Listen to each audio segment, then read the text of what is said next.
নোয়াখালীর হাতিয়ায় ৩ সন্তানের মাকে ধর্ষণের অভিযোগ নিয়ে ধোঁয়াশা কাটছে না। ভুক্তভোগী অভিযোগ করলেও প্রতিবেশীরা জানেন শুধু হামলার কথা। এদিকে তদন্ত শেষ না হওয়া পর্যন্ত গণমাধ্যমের সঙ্গে কথা বলতে চায়নি পুলিশ। আমি শাপলাগলের ভোট দিছি, ভোট হয়েছে বৃহস্পতিবার হইতে মানে আমার হুমকি দিতেছে। শনিবার নোয়াখালী সদর হাসপাতালে চিকিৎসা নিতে গিয়ে ধর্ষণের শিকার হওয়ার অভিযোগ করেন হাতিয়ার প্রকল্প বাজার এলাকায় এই নারী। তার দাবি, এনসিপি প্রার্থীকে ভোট দেয়াতেই এই অবস্থা, আর এজন্য অভিযুক্ত করছেন বিএনপির নেতাকর্মীদের। রোববার এ নিয়ে ওই নারীর সঙ্গে টেলিফোনে কথা বলেছেন উপদেষ্টা সৈয়দা রিজওয়ানা হাসান ও প্রধান উপদেষ্টার কার্যালয়। এদিকে স্থানীয়রা বলছেন, শুক্রবার বিকেলে পাল্টাপাল্টি মিছিল করেন এনসিপি ও বিএনপির নেতাকর্মীরা।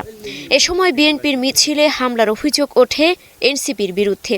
এরই জেরে শনিবার প্রকল্প এলাকায় পাল্টা হামলা হলেও ধর্ষণের তথ্য নেই স্থানীয়দের কাছে।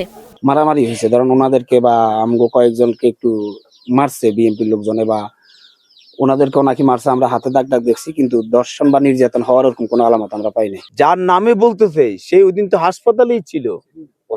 10টা 10:30টার সময় সে হাসপাতালেই ছিল, বলতেছে 11টার সময় ঘটনা ঘটছে। সে ওখানে হাসপাতাল থেকে আসতে তো এখানে আসতে তো 2 ঘন্টা 3 ঘন্টা লাগতো। তাহলে তো এটা একটা পরিকল্পিত।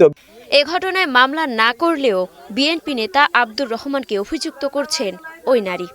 তবে আব্দুর রহমানের দাবি, ঘটনার সময় হাসপাতালে ছিলেন তিনি ও তার স্ত্রী। ট্রিটমেন্ট করতে করতে 11টা পার হয়ে গেছে। 12টা বাজে আমি সদর হাসপাতাল থেকে বার হই, হাসপাতাল রোডে আমি নাস্তা খেয়েছি, ওষুধ খেয়েছি। আমাদের প্রকল্প আছি রাতে 2:30 2টা বাজে বাসের তুলুক। ওরা এখন যে ষড়যন্ত্র করতে আছে যে আমি দর্শন করছি, আমি তো নিজের গা লয়ে একটু কষ্ট হয়েছে আমার। আমি আমার স্বামীর সাথে ছিলাম, এখনকার সারা দিন চলে গেল। সারা দিন যাই মাগরিবের পরে এশারের পরে বলে যে কি আব্দুর রহমান ও মুখের বেড়িরে নারী নির্যাতন করছে।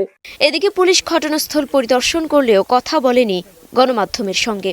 পরে জানিয়েছে ভুক্তভোগীর মেডিকেল টেস্ট করার কথা। Desk report, star news.